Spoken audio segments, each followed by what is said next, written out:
Alors que l'offensive russe en Ukraine se poursuit, Kiev continue de chercher des alliés. La majorité des pays occidentaux ont ouvertement montré leur soutien à l'Ukraine, mais sur le continent africain où de nombreux pays sont historiquement proches de la Russie, les soutiens sont rares, comme le constate l'ambassadrice du pays en Afrique du Sud.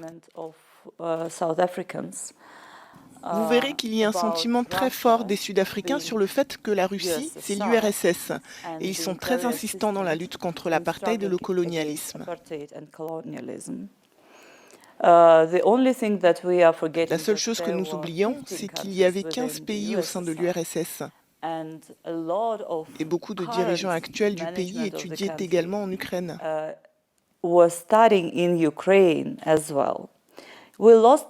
Nous avons perdu cette occasion de parler fort de ce récit après 1991 parce que la Russie en a pris tout l'héritage et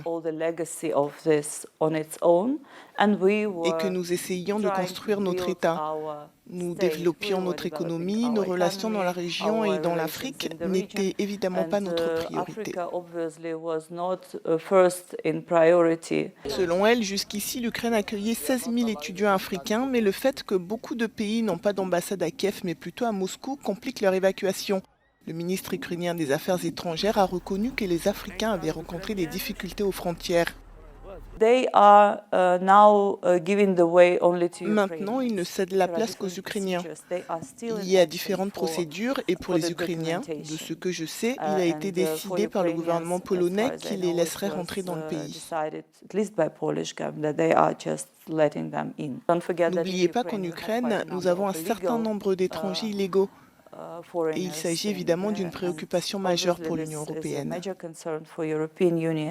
Mercredi, l'ONU a adopté une résolution qui exige que la Russie cesse de recourir à la force contre l'Ukraine.